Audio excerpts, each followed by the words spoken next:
ọ̀pọ̀ gbà ẹlòmíì ò tiẹ̀ gbọ́ rí, ẹlòmíì ò mọ̀, wọn ò mọ̀ pé nǹkan kan ló ń fà á. Àrùn tí wọ́n ń pè ní shingles.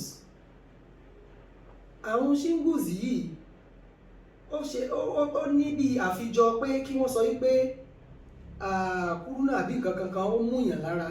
Kì í ṣe kúrúnà, òun tún yàtọ̀, torí àwọn ibìkan ló ti máa ń dìde nínú ara. Kí ló dẹ̀ máa ń fà á?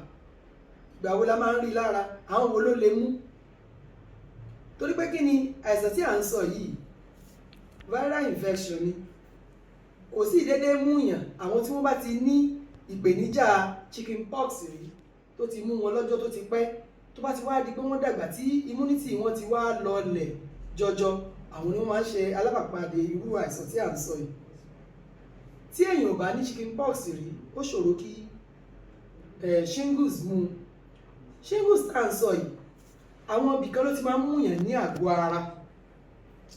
A lè rí níbi ẹ̀yìn etí, ibi ìbàràdì, ibi ìsàlẹ̀ ikùn. Tó bá dẹ̀ máa dé pẹ̀lú ọwọ́jà pé líle ni, torí pé kí ni ìrora yìí máa ń pọ̀ fún ẹni tó bá mú. Ó lè mú ẹni bòbò ní gbogbo ojú. Tó máa fọwọ́ kan bẹ̀ báyìí lásán, á máa kan ẹni tí ó mú ni. Oríṣiríṣi nǹkan lóyún ó máa ń ti bẹ̀ jáde. Ṣùgbọ́n ìwádìí fi yé wa wípé ẹni tí chicken pox ò mú kò kì í sábà ní. Torí pé kí ni ìgbà tí chicken pox mú ó lè ti pẹ́ jọjọ, tó jẹ́ wípé ó wà ní àgọ́ ara tó sápamọ́ síbẹ̀. Ìgbà tí ó bá wá bẹ̀rẹ̀, torí pé kí ni immunity ẹni yẹn ò dáa mọ́, àti pé ẹni náà ò jẹ àwọn nǹkan tí ó jẹ́ àwọn nǹkan tó lè ṣara lóore, ni a fi wá rí tí ó rù jáde. Ǹjẹ́ ọmọ kékeré ló mú? Ǹjẹ́ àgbàlagbà ni? Kò sẹ́ni tí ò lè mú. Ó burú jọjọ débi pé tí ó bá mú àwọn ọmọ ìkókó bí ọmọ oṣù kan, ó lè gba ẹ̀mí wọn. Ló fi jẹ́ wípé ènìyàn gbọ́dọ̀ ṣọ́ra.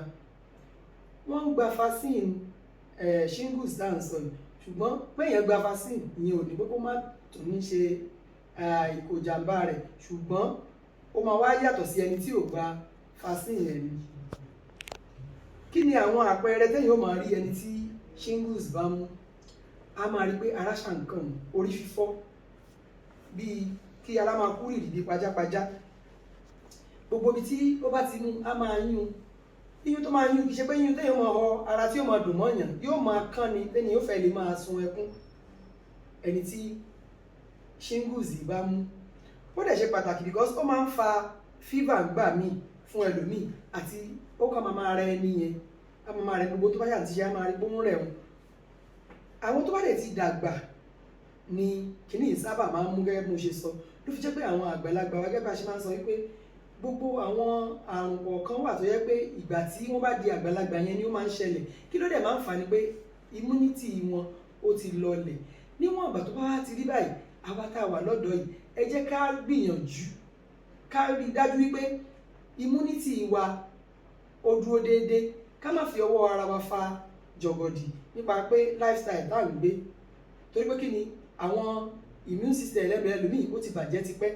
Tí ẹni bá jà wá ní alábàápàdé àwọn àrùn kan bíi HIV/AIDS, bíi cancer, àbí bóyá wà on medication fún àrùn kankan, ibẹ̀ ni shingles ti lè wúyọ lágọ̀ọ́ ara ẹni tí ó ti ní chicken pox rí. Bóyá ìgbà tó ti ní chicken pox bó ti pẹ́, ó ti tó gún ọdún sẹ́yìn. Nígbà tí shingles ó bá wá yọ, àwọn àìlera tí ó ní, ìṣòro tó ní, ni ó jẹ́ kí shingles yìí yọ. Shingles tá a dẹ̀ ń sọ yìí, ó burú jọjọ débi wípé tí ó bá mú yàn níbi règbèrègbè ojú, ó lè kó sójú débi pé ẹni yẹn ò ní ríran mọ́. Ó lè kó síbi etí débi wípé ẹni yẹn ò ní lè gbọ́rọ̀ dáadáa. Ó lè kó sí ọpọlọ débi wípé tí ó bá débẹ̀ ó lè affect spinal cord. Ẹni yẹn lè ní stroke tàbí kó ní meningitis. Níwọ̀n ìgbà tá a bá wá rí i pé complication tí kìíní yìí ní ó pọ̀, kí ni àwọn nǹkan tí a rò pé a láti ṣe? Prevention is better than cure, gẹ́gẹ́ bí àwọn olóyìnbó ṣe máa ń sọ. Today we are going to talk about shingles. What is shingles? It's a viral infection that causes a painful rashes if one has it. And you don't just have shingles without having an history of chicken pox, because you might have had a chicken pox episode before you can have what we call shingles. These shingles we are talking about doesn't come in a day. It's gradually that will be building in the body, because as a result of having chicken pox, and later your immune system is not good, or you have a particular disease that you are nursing. In the process, by the time you are on medication, your immune system will be dropping. Like, take for instance those who have HIV/AIDS, cancer, all these terminal disease, they can lead to that shingles because of the treatment you are taking. And there's no how, when you are having such ailments and the treatment is going on, your immune system will drop as well, so you may be at risk of having shingles.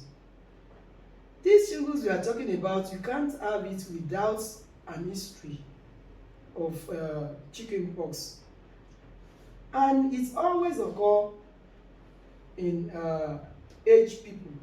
You see, people above 80, 50, 60 above, so they do fall into the trap, because by that time their immune system will have low, and they may have one ailment or the other that they are fighting with. In the process, the immune system that has dropped, they may have this problem. So that's why we keep saying it on this program, that health is wealth. You live in an healthy environment, your hygiene must be very high, because if you have bad hygiene, you may be the victim of what we are talking about. And at the complication level, you may have a problem with your hearing problem.